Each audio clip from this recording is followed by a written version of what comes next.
Hello there. My name is Emily. I am 13 years old, and this is a story about how my baby came to be. That's right, I have a son, and I'm only 13. It's as uncomfortable a story as it sounds, but I feel the need to share it. No, I did not plan to have a kid this early, and I never even was with another guy. I know this sounds confusing, so let me start with my mother. I'm pretty sure she's transformed from the sweet woman to the actual devil incarnate. My parents first met each other when they were only 6 months old. That's right, 6 months. They were only babies, and their parents were actually really close friends. They'd often come and go from each other's houses or stay the night. They would always lay the two babies down in the same crib, and they'd always be around each other. They played together. They took their first stumbling steps in the same house. They were always together. They knew each other their whole lives, and they grew up together as a result. As toddlers and young children, they would often spend the night at my mother's house with her brother. It was a perfect companionship, and things were great. Things were great all the way through their childhood, really. They played together, went to the same school together. They did almost everything together. Things took a turn in their teenage years, however. My mother was 16 years old when things changed. One day, around 10 in the morning, she heard news that would forever change her life. Her brother, Zach, had just been in a car accident. He had fallen asleep at the wheel after a long night out with friends. That was typical for an 18-year-old, not wanting to miss out on a moment of the world in their young life. Sleep was wasting half the day. That was what he told her. Due to his sleep deprivation, he had a microsleep while driving home and crossed into the oncoming traffic and hit another car head-on. He was in a coma with a traumatic brain injury and several broken bones when my mother rushed into the hospital to see him. My mother pled with the doctors to fix him, asked them what they could do for him and his suffering. The doctors didn't have any answers to give her, and they weren't even sure he would wake up by the extent of his brain damage. She was disillusioned with the hospital at this, seeing her brother hooked to so many wires and tubes, but unable to be saved. In her mind, hospitals were a wonderful place of healing for all and new life for babies that were born. It never seemed like a bad place before, at least until Zach's accident. She became acutely aware of the suffering throughout the halls of the intensive care unit and emergency room, and it overwhelmed her. Her brother fought for 5 days, much more than the doctors had expected, but he finally passed away from his injuries. My mother was devastated when they pulled her into a little room in the hospital and explained the news. Her big brother, who had always tried to live every moment to the fullest, was now gone. At least he had lived every second like it would be his last one. She fell into a depression, driven by grief, but no one could really fault her for that. My dad, the guy that had been in her life since she was a baby, was always right there by her side. He did everything to try and lift her spirits, and was patient with her when she had her moments of relapse into anguish. She only grew closer to him with each time he tried to make her smile. By the time he finally helped her navigate through the hardest of her grief, they were inseparable. She knew at that moment that he was the one, even at her young age.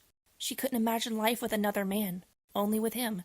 It's a tragic but touching love story. They were married by the time they were both 22 years old.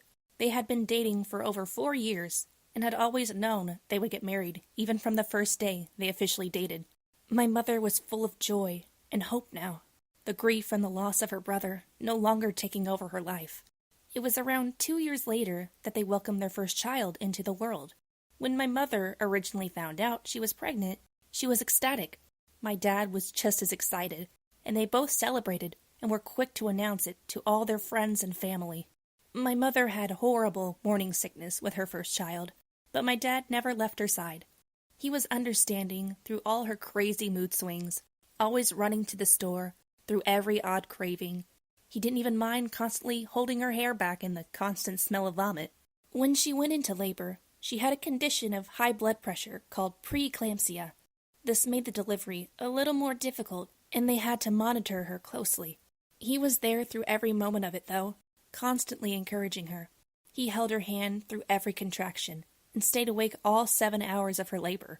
He encouraged her with soft words throughout the time she was giving birth, the constant voice of calm and reassurance as she struggled. He didn't even flinch when she nearly broke his fingers, squeezing his hand. Their son was born wailing and healthy, no complications, despite the risk factor present. They both wept and were overcome with emotion as he was presented to them. He was so chubby and puffy, all red and crying his head off. They were certain he was the most precious, beautiful baby in the world.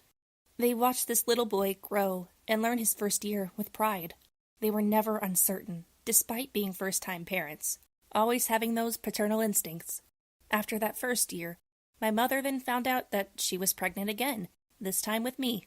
They were both excited all over again, as they adored their little son, and knew a sibling to play with would make it even more perfect. Things weren't as smooth this time around, however. It wasn't too long after she found out that she began to bleed. My father rushed her into the doctor, fearing she was experiencing a miscarriage. The doctor had calmed their fears and explained that bleeding didn't always mean a miscarriage, and it was actually not so uncommon for a woman to bleed a bit during her first trimester. He still recommended her going on full bed rest as a precaution. My parents agreed that it was the safest thing to do, and so my mother found herself confined to bed at all times.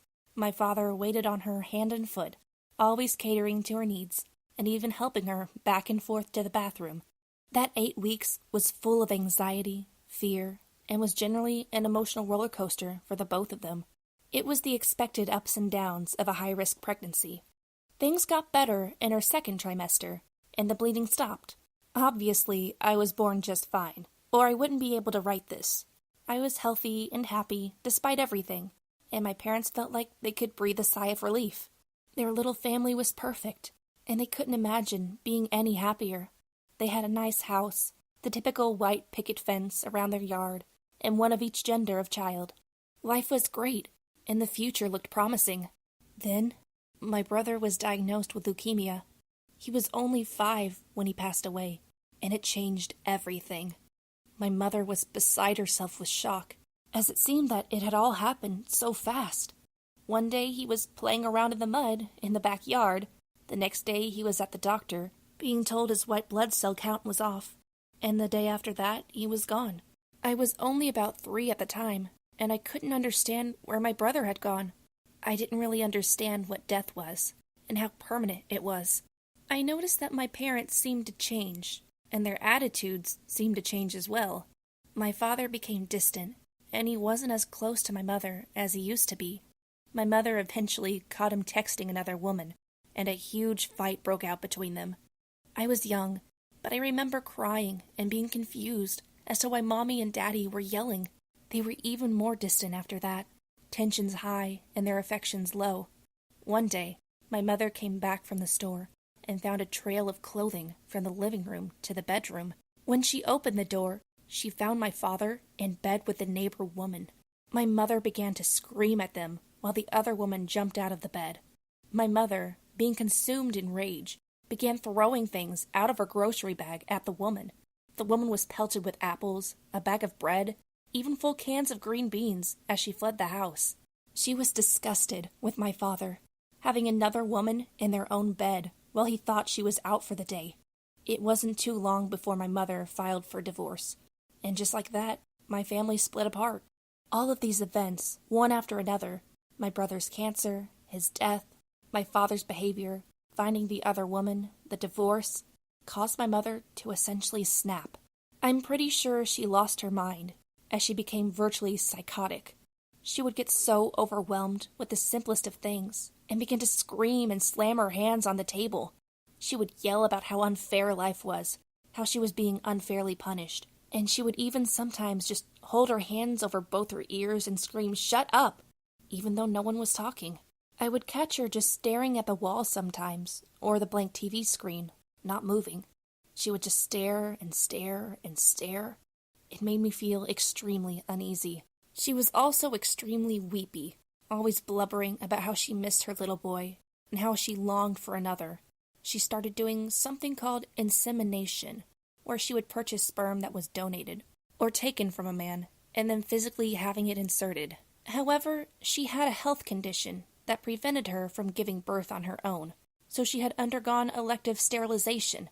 It was scary seeing her like this, seeing the intense rage she would have when nothing would happen, and realizing she couldn't get pregnant. I felt extreme dread when her eyes fell on me. I was close to being 13 when she began forcing the insemination on me. I felt terrified and uncertain, but I was also more terrified of her than anything else. I had to go through this 6 times, and each time was uncomfortable and humiliating. I was always all alone in my room at home, using these disgusting syringes filled with semen from some guy I didn't even know, someone that was probably 2 to 3 times my age. When I finally became pregnant, my mother began laughing hysterically, with what I think was joy, when she saw the test. I felt like some sort of test subject instead of a person, but I knew to keep my mouth shut. In her hopes for me to have a boy, she forced me to follow this strict diet and lifestyle. I had to use these painful acidic douches containing vinegar or lemon and lime juice. Apparently that would affect the gender of the baby. I may have only been an early teen, but I was pretty sure that was a bunch of crap. My pregnancy was a nightmare, and my mother controlled every aspect of my life. I was homeschooled during the time, so no one would know that I was pregnant. I think I cried almost every single night, feeling like I was going to go crazy myself.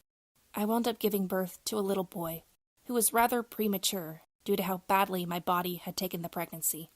She loved him so much, but I felt nothing for either of them. I still don't.